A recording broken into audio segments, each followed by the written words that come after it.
BJP शासन काल में जो परिवर्तन आपने देखी है, इसके वजह से आज मैंने कई लोगों से बात की, त्रिपुरा की जनता से।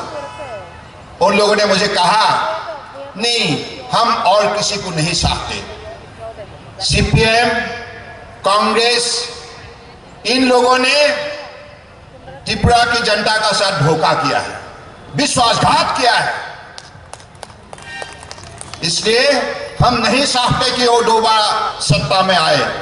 इसलिए त्रिपुरा के जनता ने मन बना लिया है, विकास के लिए, शांति के लिए, प्रगति के लिए, नई पीढ़ियों का भविष्य उज्जवल बनाने के लिए सिर्फ बीजेपी को ही सत्ता में रहना सही है। ये त्रिपुरा की जनता का मन की बात है। आप देखिए, मोदी जी ने पिछले 9 साल के अंदर त्रिपुरा में, पिछले 5 साल में आपने खुद देखी है, प्राइम मिनिस्टर गरीब कल्याण अन्न योजना के जरिए आज त्रिपुरा के साथ साथ देश के 80 करोड़ लोगों को निरंतर सहयोग करते आए, किसी को भी भूखा रहने नहीं दिया और हर परिवार को पक्का घर देने का काम किया, मकान देने का काम किया है और अगले दिनों में और भी देगा। इस बार जो बजट में व्यवस्था की गई है, इस व्यवस्था के जरिए त्रिपुरा के अंदर जितना भी लोगों का पास छत नहीं है, घर नहीं है, सबको पक्का घर दिया जाएगा, ये निश्चित किया गया है। और हमारे महिला परम आदरणीय सभी सेल्फ हेल्प ग्रुप को उनकी इनकम दोगुना करने के लिए इस बजट में अलग अलग व्यवस्था की गई है। आपके लिए रॉ मटेरियल सप्लाई चेन, आपके लिए मार्केट गारंटी, यानी कि बाजार निश्चित रूप से आप लोगों को देना और आपकी उत्पादित सामग्री को सही भाव मिले और महिला सशक्तिकरण सिलसिले में आगे बढ़े, उपार्जन के सिलसिले में महिला मजबूत हो, इस विषय पर भी बजट में व्यवस्था की गई है। तो इसलिए मैं चाहता हूं, अगर गरीब के लिए कोई कल्याण, भलाई कोई दिल से कर रहे हैं, भक्ति भावना से कर रहे हैं, वो व्यक्ति है हमारे देश का राष्ट्रपति नेता प्रधानमंत्री नरेंद्र मोदी जी। इसलिए नरेंद्र मोदी जी चाहते हैं हमारे देश में कोई भी ऐसा व्यक्ति नहीं रहना चाहिए जिसका पास घर ना हो, जिसका पास अनाज ना हो, जिसका पास रोजगार ना हो, जिसका पास बिजली ना हो, जिसका पास गैस ना हो, जिसका पास पीने का पानी ना हो, जिसका पास चलने फिरने के लिए सड़क ना हो। सब कुछ होना चाहिए। इसलिए तो पिछले 9 साल के अंदर कितने सड़क बने और मोदी जी ने आप लोगों को कहा था त्रिपुरा को मैं हीरा देने जा रहा हूं। हीरा इसलिए बोला था क्योंकि आपने देखा है हीरा का मतलब क्या है। HIRA S for highway, I for information ways और आर फॉर रेलवेज और ए फॉर एयरपोर्ट। सभी उन्होंने जो भी आश्वासन दी थी सबको निष्ठापूर्वक उन्होंने पालन किया है, लागू किया है। इसलिए आपका पास जो एयरपोर्ट बने हैं, ये टर्मिनल इंटरनेशनल स्टैंडर्ड की है। और आप पहले रेलवे क्या व्यवस्था थी आपने देखा है, अगरतला से आप बॉम्बे, दिल्ली, कलकत्ता, मद्रास नहीं जा सकते थे। आपका पास फर्स्ट क्लास ट्रेन है ही नहीं, डबलिंग और रेलवे ट्रेन है ही नहीं, आधुनिक व्यवस्था है ही नहीं। त्रिपुरा को इतना नकार में एक कांग्रेस और सीपीएम ने रखा था, पिछले 50 साल तक त्रिपुरा को ऐसे ही रखना पड़ा। लेकिन अगर किसी ने त्रिपुरा को रास्ते दिया, विकास के रास्ते पर तेज से चलने के लिए शक्ति दिया, वो सरकार ही है बीजेपी सरकार। जिसने कार्यक्रम रचना की है, परीक्षा पे चर्चा, ये कार्यक्रम किसके लिए है?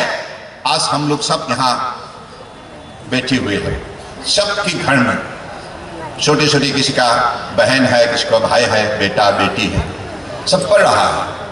उनके भविष्य की चिंता एक प्रधानमंत्री किस स्तर पर कर सकते हैं? मुझे लगता है कि विश्व में अगर कोई प्रधानमंत्री जी विद्यार्थियों के लिए ऐसा कार्यक्रम किसने बनाया, वो प्रधानमंत्री, भारत के प्रधानमंत्री नरेंद्र मोदी जी है।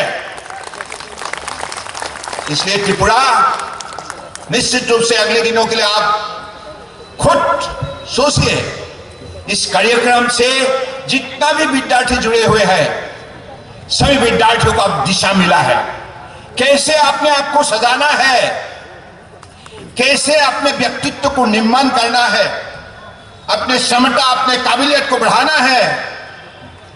इसका दिशा देने वाला अगर कोई आदर्शवादी नेता है, वो हमारे देश के प्रधानमंत्री नरेंद्र मोदी जी है। ऐसे ही यहां सीनियर सिटीजन के लिए भी जो व्यवस्था की गई है, ट्राइबल के लिए हो, एससी के लिए हो, शेड्यूल कास्ट के लिए हो, सबके लिए आज अलग अलग कार्यक्रम रचना करके सबको मजबूत बनाने का काम किया है, सबको आगे ले जाने का काम किया है, सबको विकास के रास्ते पर ले जाने का काम किया है।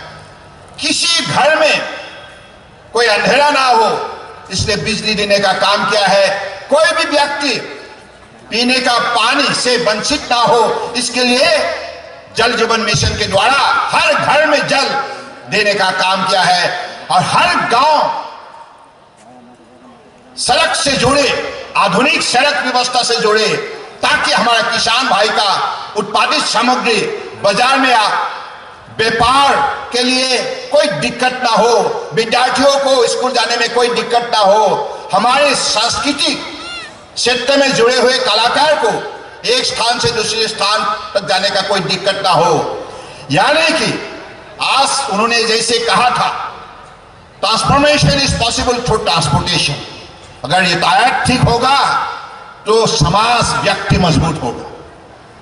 गांव हो या शहर हो, सभी प्रांत में बसे हुए व्यक्ति को अपने जीवन को गति देने में उनको बहुत बड़ा सहयोग मिलता है।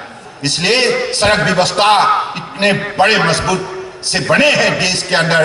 आज त्रिपुरा के अंदर 6 हाईवे बन रहा है, कितनी बड़ी बात है।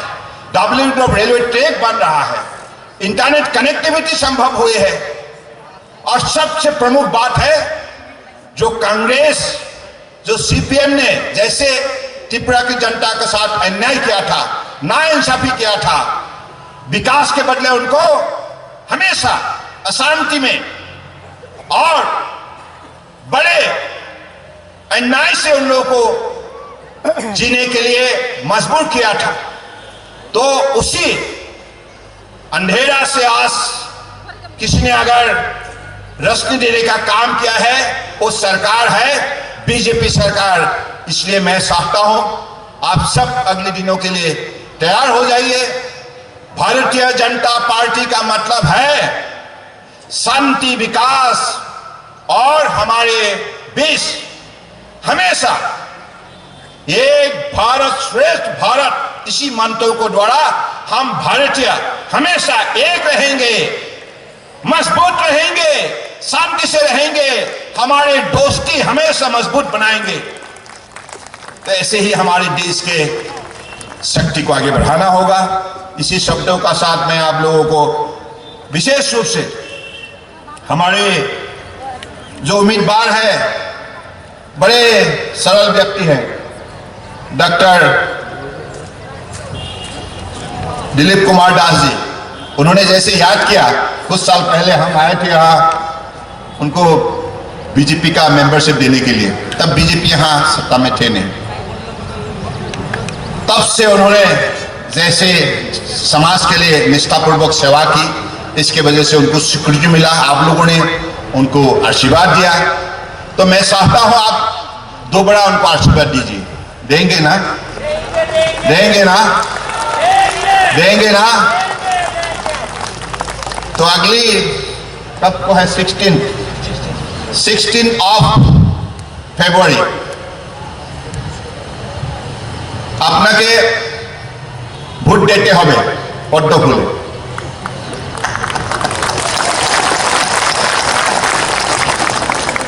দিলীপ বাবু অতি সরল ভদ্রলোক, আপনি সবাই জানেন কিভাবে কাজ করে সমাজের জন্য, দেশের জন্য।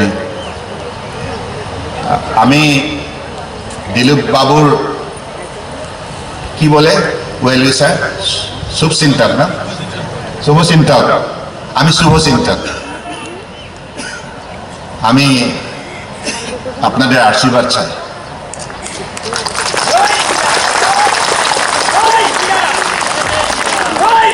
আপনি आशीर्वाद করুন दिलीप बाबू के अपनी विधायक रूपे